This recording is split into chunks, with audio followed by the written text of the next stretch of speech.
is a big part of all of our lives, particularly our professional lives, our memorial lives. I think that's part of the reason why we're all here this weekend, right? Is this community building around it, together and having a connection with other people who are doing the same things that we're doing, maybe from a little bit different perspective, maybe in a different industry, maybe a different place, but all connected by the same conference. So I'm really, really excited to finally talk about this.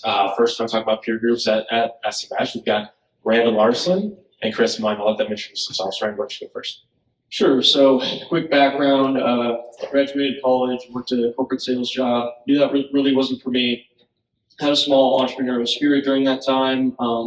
Started working at a startup in California, selling cannabis to seniors in retirement communities to help with things like arthritis, dementia, and psoriasis. Moved from there, started my own company making documentaries about seniors to preserve life stories and legacy for future generations of people's families. Great idea. That business was killed by COVID pretty quickly. Started figuring out what the next thing was. I heard a podcast with Brent B. Shore about buying businesses. That sounded way easier than starting them, it's not quite easier, but it's definitely a different path than entrepreneurship, which I was attracted to. Followed him on Twitter, followed everyone else on Twitter. Found a guy named John Wilson who was buying trades companies in northeastern Ohio. He had a role he was hiring for like an entrepreneur in residence to teach them how to buy and run companies, eventually to either keep them in his portfolio or to go and buy and run their own business, and for him to invest in them or me. And so I worked with John for a year and a half, saw basically everything in the deal-making process, from like talking with sellers, negotiating, due diligence, closing a deal, integration and operations. I saw like the full spectrum. Sort of prematurely started a search, really shouldn't have done it, didn't have enough capital. When I realized that, dead deal fees would have had me go back to, a W-2, and to recoup those expenses didn't make sense for me. So around that time, I started building the peer groups when I was working with John, which I'm sure we're going to talk about that in just a second. Yeah, and a little bit outside the peer groups. I mentioned it in our roast session, but you've been doing something really cool. Your red run. Tell us a little bit about kind of that. Yeah. So there's some marketing challenges with growing peer groups. It's just difficult. This is sort of like if you really want to grow this, it's a long tail sale where you really have to grow reputation and branding at the foundation of what you're doing. This is a big part of that. There's a couple things about this. So the entire RAND run, that's the branded words of the event, was me traveling to 16 different cities across the Northeast and the Midwest, hosting local small business owner ETA meetups in each of them. We had a total of 300 people come out across all of the events. And now I'm trying to build that as essentially a service I do with other people. It's in any city around the US, I will help source, promote, and handle all of the administrative work that goes into building a local small business owner community. That's really cool stuff. Cool. Chris?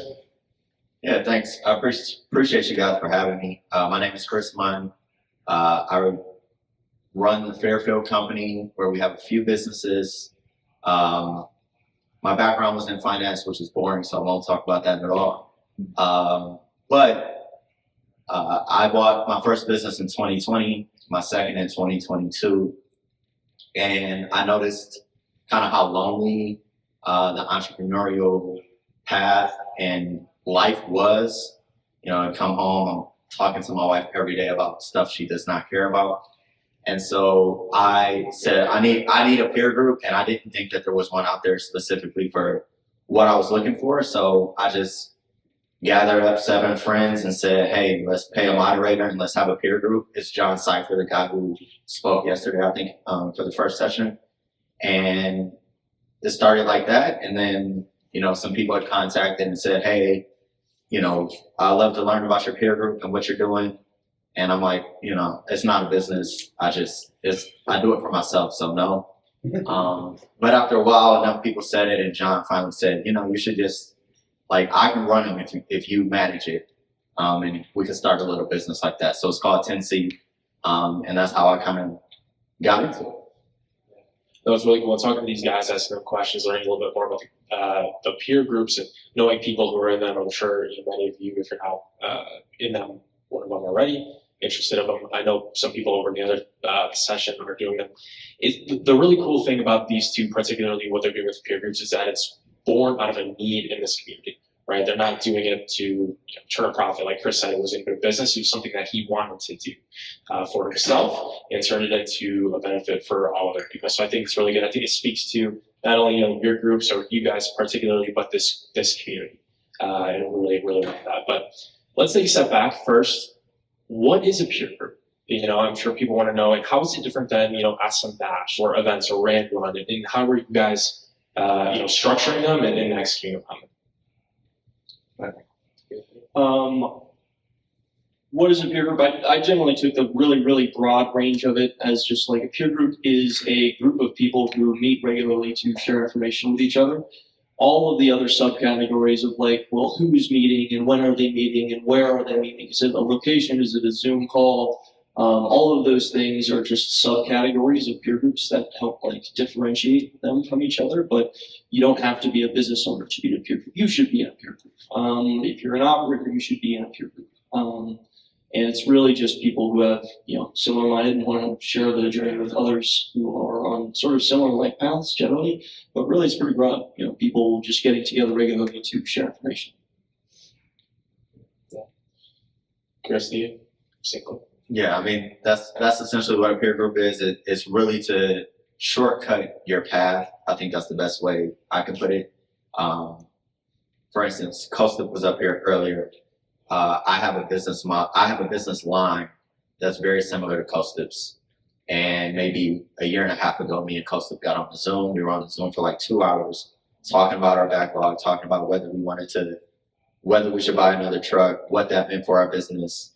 And so those conversations with people who are doing it just shortcuts you having to figure that stuff out, because as a business owner, you're everything. Your marketing, your accounting, your sales, your ops, your HR, you're doing all these things, so you can't always dive deep into topics. And so the peer group has kind of helped me shortcut some of the conversations that I may have, or shortcut some of the challenges that I may face. It just helps me get to an answer more quickly. Yeah. And why are these peer groups becoming more popular, particularly in the SMB/ETA space? Like, what is it specific about this community, about these people here at SMBash, that is just more conducive to success of peer groups? Yeah, I mean, I think the biggest thing with peer groups, and a lot of people who have done ETA, and I don't want to shit on anyone here, but there are a lot of people in the community, and I mean, there's a whole nother room next door, right? There's tons of people who are vendors in the space who are there before you do your deal, right? You got a banker, you got a lawyer, and you need those people. I'm not trying to say you don't, but there are all these people in the space before you do your deal, and then you sign the papers and no one's there anymore. It's like everybody left. Now it's just me. And now, not only is it just me now is the hardest part. So now I have to go through the hardest part, and all my help has just vanished, right? And so, you pay them to do their job, they did their job. And so it's nothing against them. That's why I wanted to preface with that. But they're gone. And so I think a lot of us find that, hey, the community and the people I had around me helping me do my legal, do my banking, doing my due diligence, my QOB, all those people are gone, but I still need professional help. I still need help to solve some of these challenges. And so that's kind of what I think has sprouted more of these groups. And I think that's what will continue, because as more people get into the space, obviously the TAM for people looking to buy a business is larger. And I think there will always be more businesses in that space, but the need in the space of operators, I think, is greater. Yeah, Chris and I didn't invent peer groups. This has been around, I mean, probably for generations. What we're doing is basically just community building, right? And in this specific sort of ETA SMB world, I think there's a few specific challenges that a lot of people go through that cause peer groups to be a very needed thing. I think when you buy a business, right, you buy from a seller. Those are different challenges. Like small business owner peer groups exist in EO. They have like 4,000 members. Most people I know in EO or Vistage or IPO, they don't have, like the peer groups that they're in, they don't have the same challenge of, hey, how do I handle a seller transition? Or, hey, the seller's sticking around longer than they should, or they're trying to renegotiate a contract they really shouldn't be trying to renegotiate. And those are entrepreneur through acquisition specific challenges. Additionally, usually small business owners in any other peer group will have a less amount of debt, right? They're not taking out $5 million SBA 7A loans, right? That's another different challenge for ETA. I think specifically in this space, you have a different set of challenges that isn't being serviced by other peer groups, which is what me and Chris have on. Yeah, no, that's awesome. All right, so let's kind of jump forward a little bit. So I know what a peer group is. We've heard about it. We've heard the marketing pitch. We've seen you guys talking about it. We've been to a run events. I'm an operator. Let's say, I bought a business, 2-3 months ago, 6 months ago. Like Chris described, my attorney's dropped off. My broker, don't see him anymore. My lender, everybody has dropped off. I'm kind of now the sole person responsible for driving growth in this organization, is staying on a default, right, with my loan. And that's a tough task, and that's isolating, and that's difficult, as you guys have described. So now I hear about these things called peer groups, and I think, man, that sounds awesome. But I have two concerns, right? Number one, maybe things aren't going well. I'm a little bit embarrassed. I don't want to be necessarily as open, and a little bit weird towards that. But number two, so first of all, how would you respond to that? People get that concern. And number two, how do you actually structure this? Are you doing, meetings once a month? How many people are in there? And on one hand, I know you guys do one thing in particular a little bit different. Talking about industry agnostic versus industry specific groups. So let's touch on that a little bit. First of all, how do we make sure that we're being open and you're a good fit for them? And then what do we actually do in those peer group sessions? You got it. Yeah, so I would say the first thing is your first meeting, I would imagine no one's going to be open. You're getting to know each other. But over time, you start to share intimate details about your business. And so, people read on Twitter or on Facebook or stuff like, hey, this is what's happening on my business. But there are a few people in this room that are in my peer group, in my group specifically, like the one I meet with. And there are really real stories that come through that you would not hear otherwise. Like, I think my business is about to fail. I have real personal challenges going on at the same time. Something in my business is going on. Our sales just went to shit. We don't have that anymore. And so then that's really when the strength of the community comes out and you see the people rally around because you built some rapport with people. So when you start to say you're struggling, I think that is the true benefit of the community. Because once you meet with people, they start to care. They start to say, oh, I don't want to see David fail. So if David's having a challenge, what support can I provide because this person's a friend? And so to me, that is the people that succeed and find the peer groups most valuable are the ones that share the most because they find that community rallies around them, people come to help. And you get a real sense of, hey, these have become like work friends. It's people who look out for you, people who want to have your best interest and want no monetary reward from that. And I think that has been really beneficial in what I've seen. And I'll let Brian touch on the other points of the question.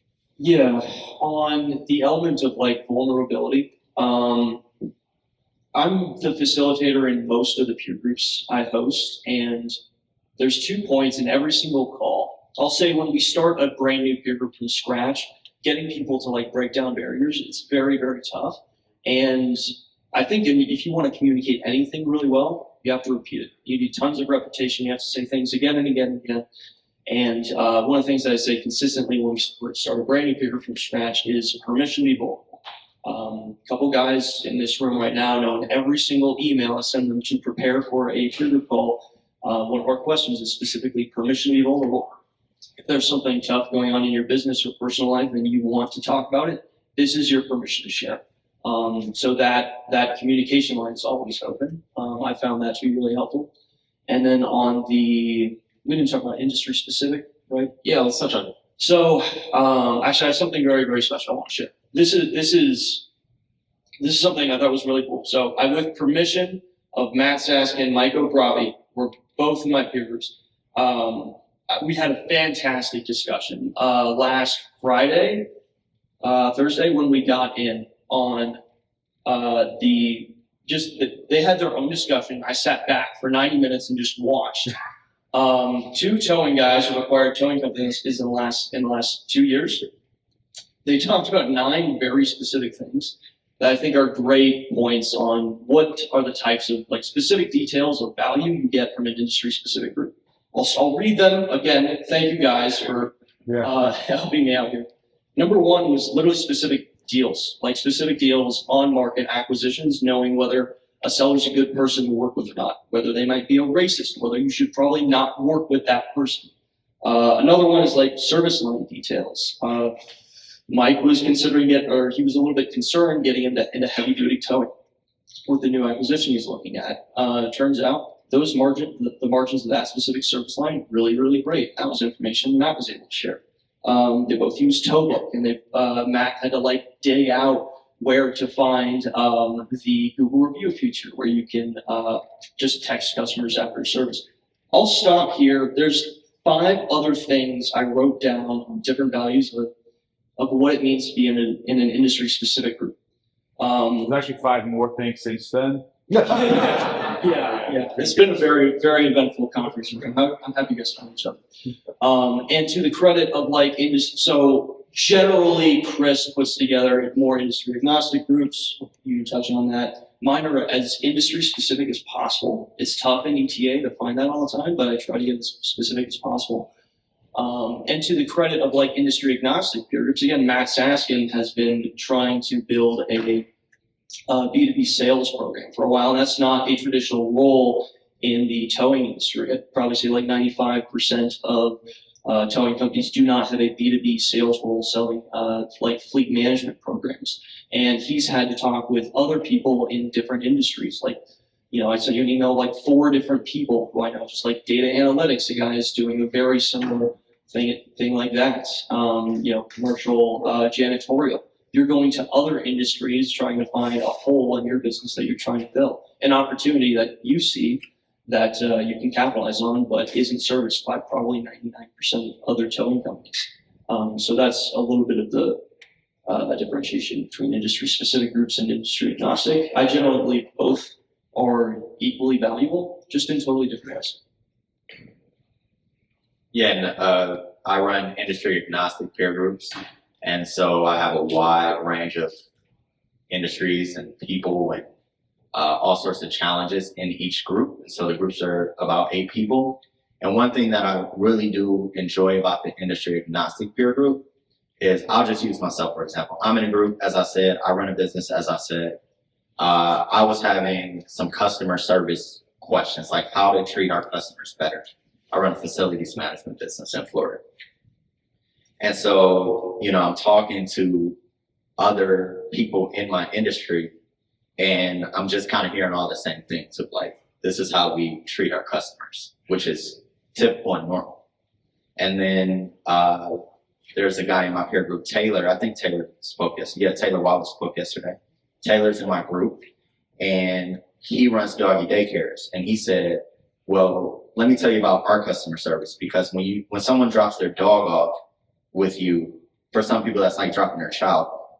So we have this different level of customer service that you would never have in your industry. So he started telling me about that, gave me some stuff to read, and it completely changed my mindset around what I could do in my industry.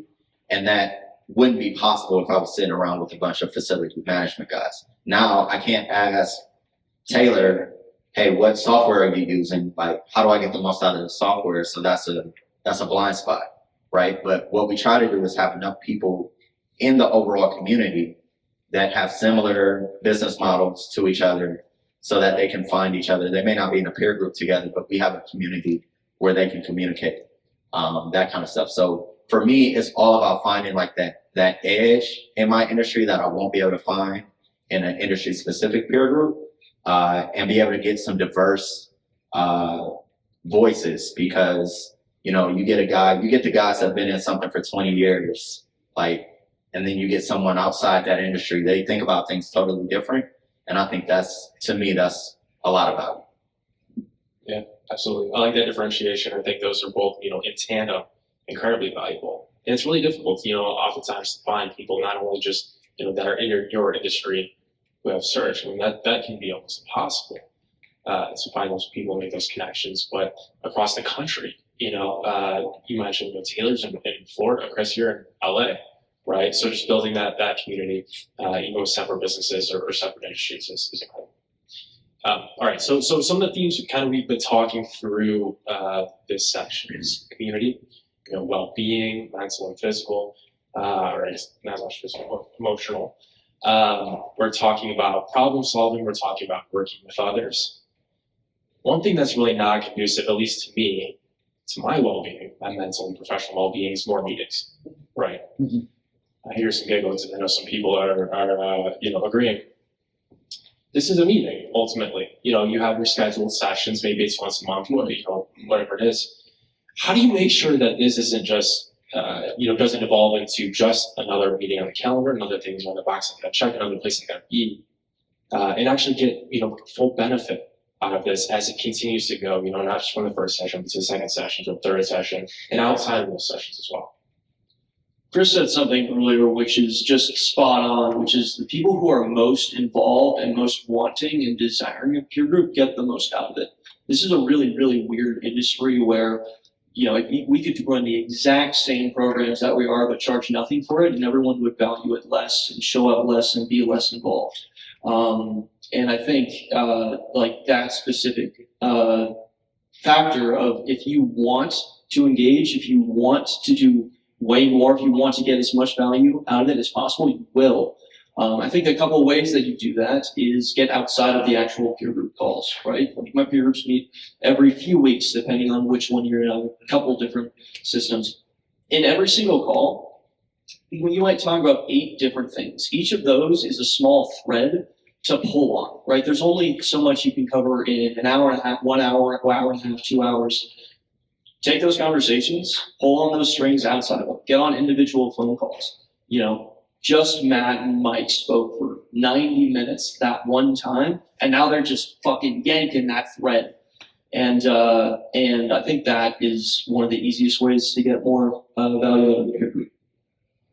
Yeah, I would 100% agree. Like, there are 3 people sitting in the back who are in my peer groups, and I think we would all say, like, if we don't speak in the meet, like, there's a facilitator, John, who facilitates the meetings, but if we don't speak, then we just sit around and look at each other. So the meeting is really community run. John is there to facilitate. He helps make sure the conversation stays on the rails, but there's no driving of the meeting from John. The meetings are driven through the problems of the people in the community, the solutions that we're trying to come up with, and people overall just trying to enhance or grow their business. So I would say the number one thing is that the community, the 8 people who are in that meeting, are running that meeting. Even though it may seem like you have a facilitator, their inputs, without them, there's nothing to talk about.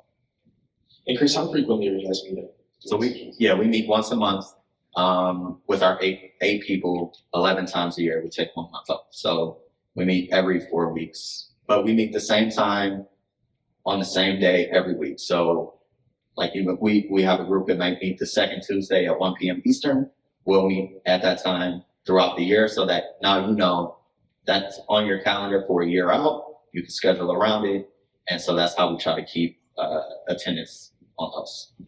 Rand, are you doing something similar? Yeah, it's similar. We've got 2 different peer group cadences now. It's between, right now it's 75 and 90 minutes per call. One of our groups meets once a month. The others actually meet every 3 weeks. It's a little bit of an interesting timeline there. I find that to be I don't know. It's an odd timeline. You know, everyone wants things to be weekly, bi-weekly, or monthly because it's like an even number.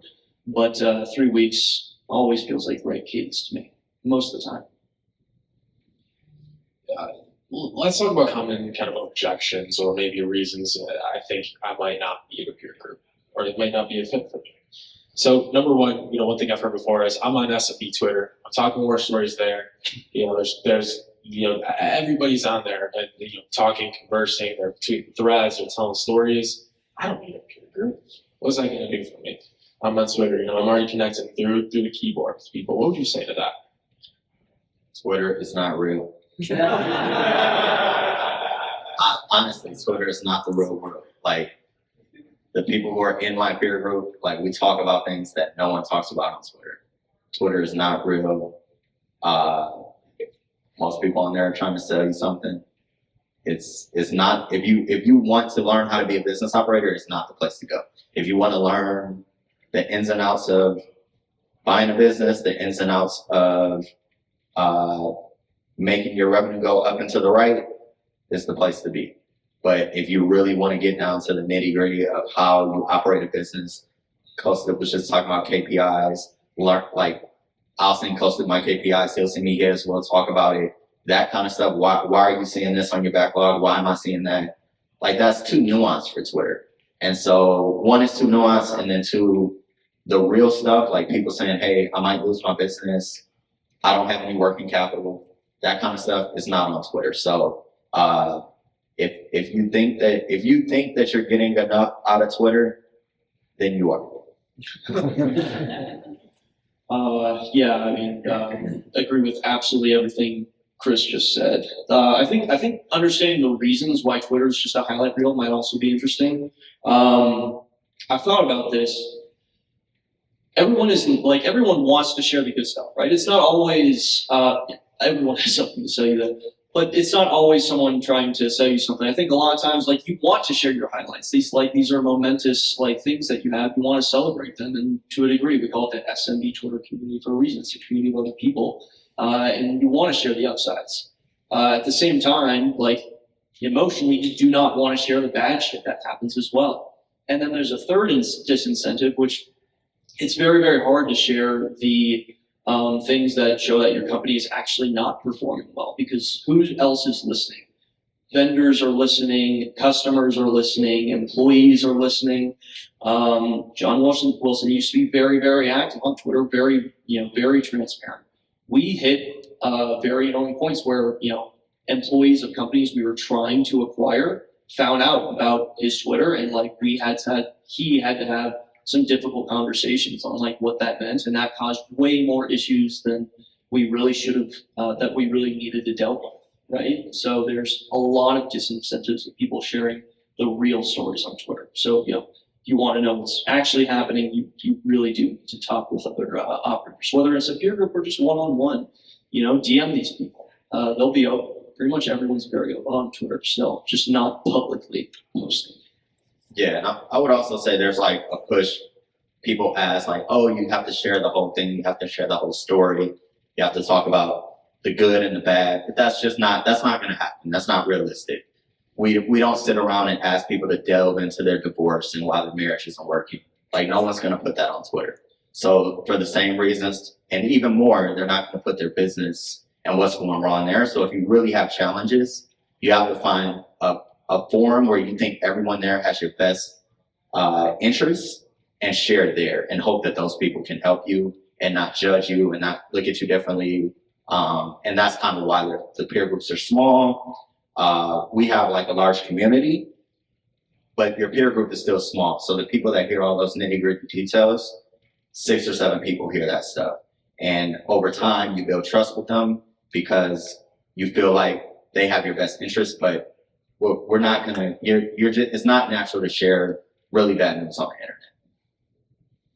Yeah, I've heard lots of stories, especially like Rand, like you said, people doing multiple acquisitions, or maybe people who just bought a business who get out there and they're, even if they are super authentic, it's almost a disservice to them and their businesses, and can create problems as well. So closing that door a little bit and keeping that a little bit closer to the vest and tighter, but still having that shared experience and that resource, I think is wonderful. Second thing, we kind of hear is, I don't think my mic just. Yeah, so I only have, I have so many meetings, so much going on. I don't have time, even just once a month, to sit down with people. What would you guys say to that? Yeah, I mean, I think if someone doesn't have the time for it, then they shouldn't do it. It's pretty. I just think it's that simple.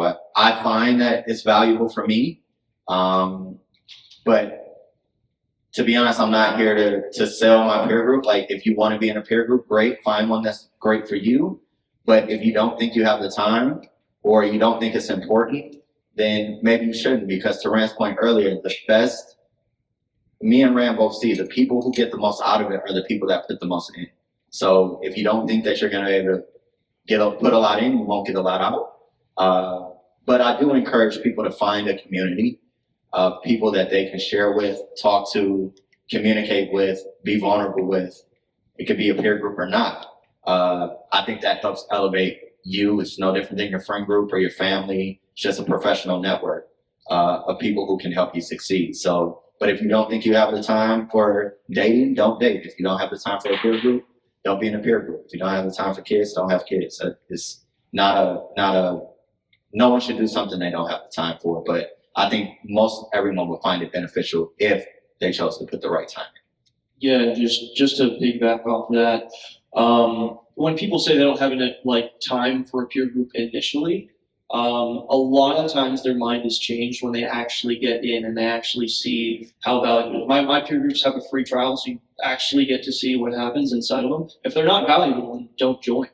And the other side of that is if you consistently come back, you end up feeling bad if you can't contribute the time that you want to in a peer group, then yeah, it's not for you. But I think a lot of peer groups might have a free trial of some kind. I think EO, you might be able to join one meeting before you're forced to charge. I forget their model on that, but if you can charge, or if you can get in, definitely get in before you make an assumption that it's not worth your time. Yeah. Oh, and it's just one more thing. And if you can't put the time in, it's a disservice to the other people in the group. So that's the other part of it. You have 6, 8, whatever other people who are counting. When they bring an issue, they expect, hey, I'm going to be vulnerable and I expect something back. If you're not going to show up for that, then it's not fair to the other people either. So I think people should be really certain that they want to do it. I think those people get the most out of it. Yeah, absolutely. Great, guys. Well, we're a little bit past noon here, so I want to open up the floor for any questions if we have. Yeah, that's great. Yeah, some points. You guys have talked about industry and not saying industry specifically. I think another big difference is if your business is local or if your business is remote. So I'd like to talk about how you guys think about there's different needs where remote than Yeah, that's one of the reasons so do you want to rephrase the question? The question was, I just wanted everyone, it's about local versus virtual and, being. Oh, actually, no, let me be more clear. Difference is you have people in a city that you do not live in, and you own that business and you're running a business, versus you have people in the city that you do live in and you own that business and you're running that business. So I'm not talking about remote versus in person. I'm talking about your business. Like Chris, he lives in LA, he lives in Florida. Very different than if he lives in Florida. Yeah, for me, in our group, like I said, so we have pods, and each pod is like the 8 people, and those are who meet every month. And so in that group, you may have one person who shares a lot of stuff with you. You may have 2. You may be lucky to have 3. But then in the broader community, we hope that there are more. So I have one person in my peer group who runs a remote business, and so we can talk about that. But and that's the reason I don't focus on that, because I think it's too hard to find what exactly matches Yvette, what exactly matches Rand, what exactly matches Chandler. It becomes too difficult to hone in on that. So what I say is, okay, you get in the community, and there will be people in the community. You go online, you can see their profile, you can see what kind of business they have. And there's some level of trust, even though you might not be in the pod with them. They're in the peer group. You know that they make over $1 million in revenue, all of our criteria to get in. And then you can communicate with them separately. So I run a facility management business. There are 2 other facility management guys that are not in my group, and they're not in the group with each other either. But us 3 have calls because we found each other on the directory, and so now we can talk about it. There are landscaping people, there are people that have remote businesses. So we just try to have a broader community that services a bunch of different stuff, and then you can kind of try to find your people in that. I still had a hard time understanding the question. So very specifically, I logged business yesterday. Yeah. It's in Congratulations. It's in Virginia. It's county, family change, right? Mhm. I'm gonna have to be there for students. That has not worked in an office since 2017. Yeah, we're gonna go virtual, but like the stuff that I have to deal with is different. So for example, like my seller comes in 30 minutes before everyone, it scares everyone. I have to teach him now to come in to work at a certain time. I have to get him on sales calls outside of the office to get him out of the office. There's a conference that I want to go to, but I'm not going to because certain people can't be left alone with my team without me there until they get Different challenge. training. Yeah, like, you know what I mean? Like, so there's just different challenges because they're so far away. And I can't always be there. And they don't know how to, if they have problems, I text, I get a call. If they don't text, I don't chat, they'll wait until I show up in person to tell me about the problem. So that's a different challenge of like people who aren't used to talking to someone who is not able to listen. Does that make sense? Yeah, well, it sounds like you're talking about like, hey, this is a really weird, specific operational challenge that you have to deal with, and just jumping in like any peer group, a lot of people aren't going to share that. Is that what you're talking about? Yeah. So I guess like for me, yes, it is weird to most people because it is weird to buy a business not where you live. I don't have to share that perspective, and so I'm just asking how you guys share that. I'm not sure if I'm going to answer your question correctly, but this is like to the operational challenge that you're going through. It's all, me and Chris probably share the similar perspective. At this point, we both get tons of exposure into different operators and the problems that they're dealing with. And that's effectively like all we do, or that's definitely all I do is talk with operators about their problems. And that ends up, we end up finding like the similar strengths, right? Like, so I'll say this here, like Matt's looking for a B2B salesperson. Like he's having to solve the same problem in a different industry, but that's not solved in his current peer group, right? People aren't trying to solve that problem. And again, to feedback on Chris, like we have a very similar setup where it's like a Slack group and you can talk with everyone. And that's a place where you would like bring up a challenge like that, see who else shares that similar challenge or has solved it in the past.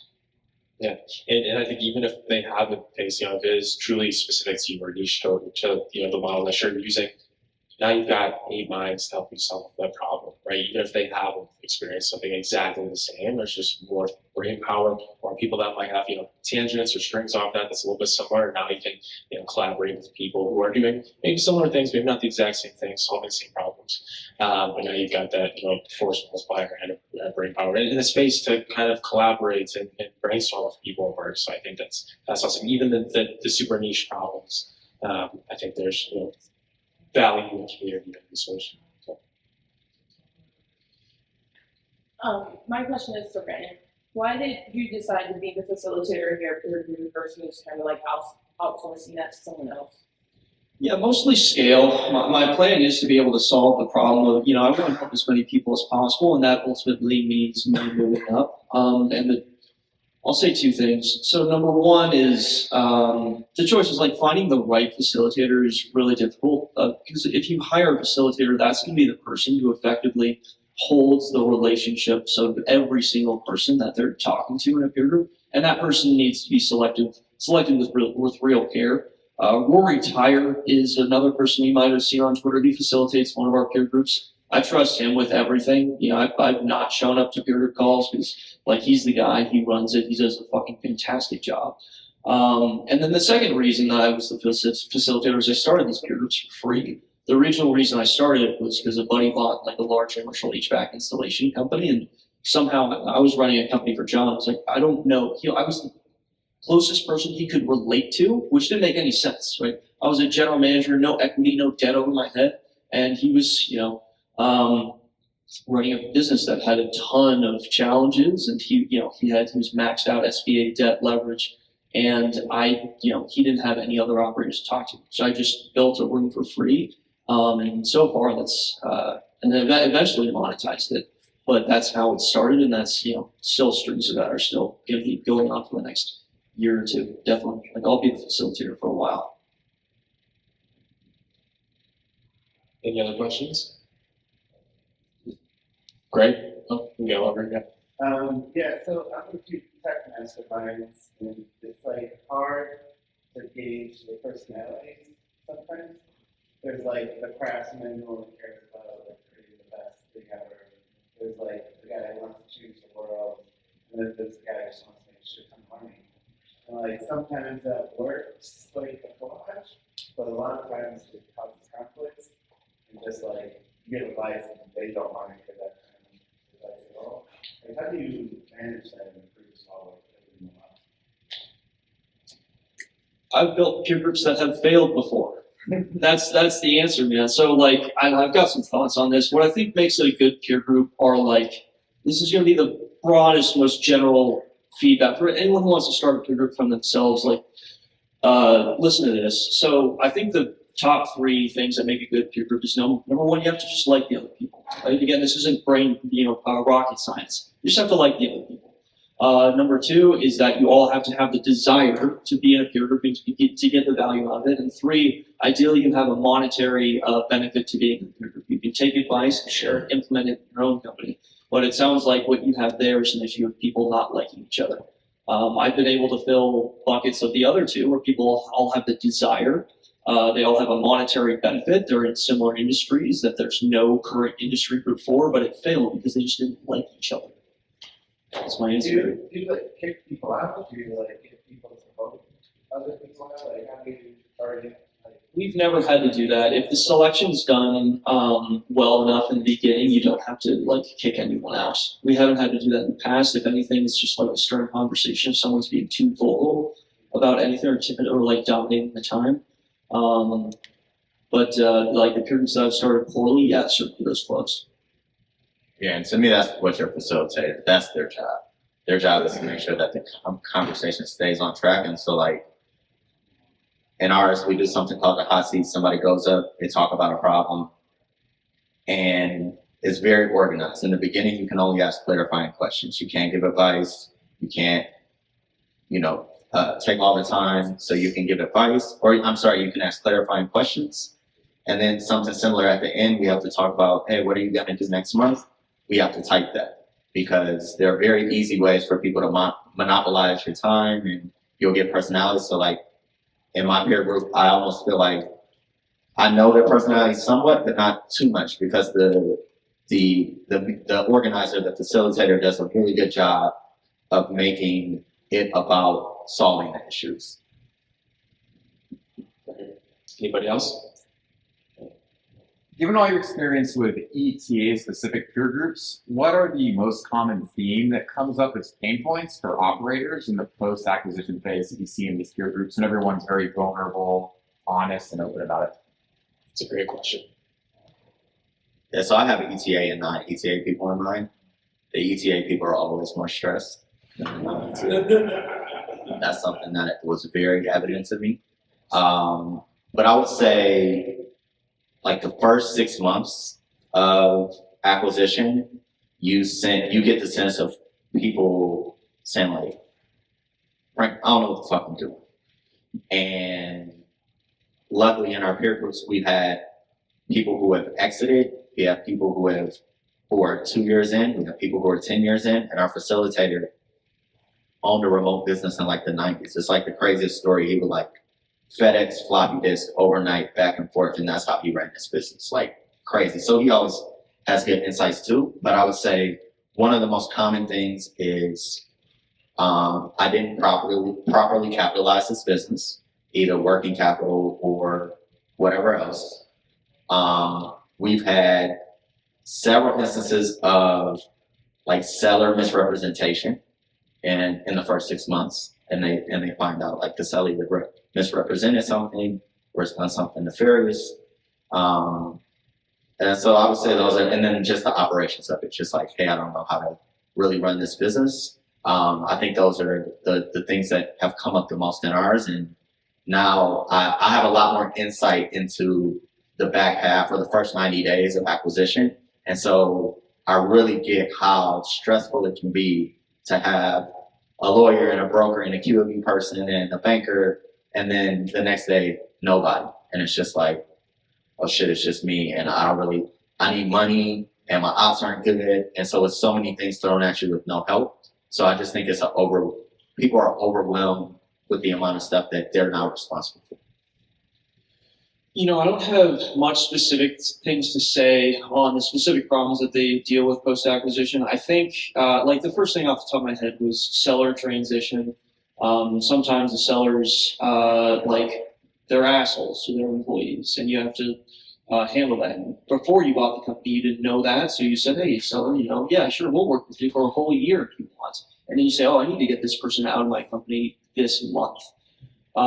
That's the one thing. What I do think that happens a lot is like new buyers, they're very uncertain about actions that they need to take because they're still figuring out everything, which means they're slower to act on firing people, letting people go, even hiring new people.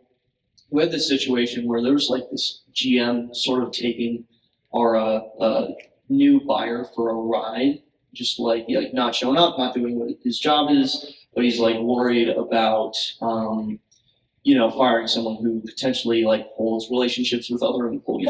And I think Rich Jordan is like a really good case study on this. I think he's always been a guy who's fast to act, but after so many reps, he's gone so sort of, I don't know, cold-hearted, but like he will go in, he'll make every change that needs to happen with the company very quickly within the first month to make it run the way that it needs to run and basically fire all the assholes that exist in that company.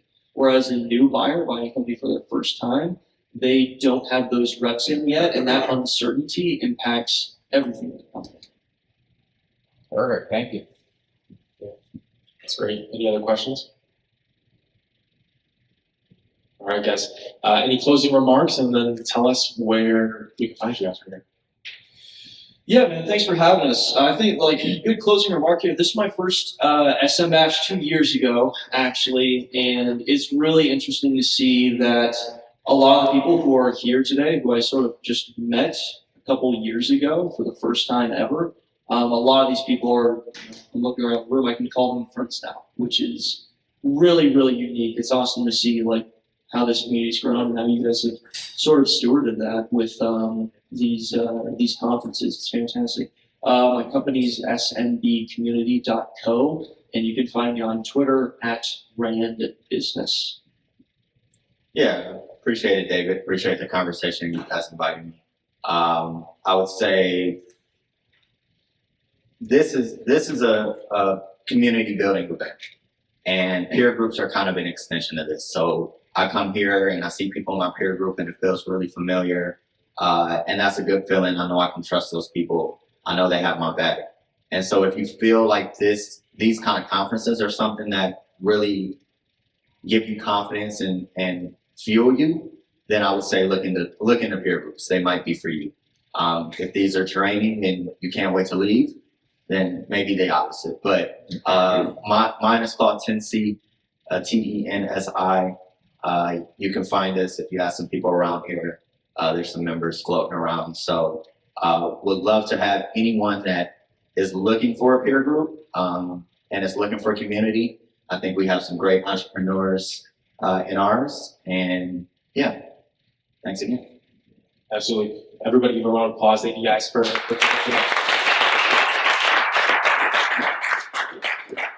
So we're going to go into lunch now.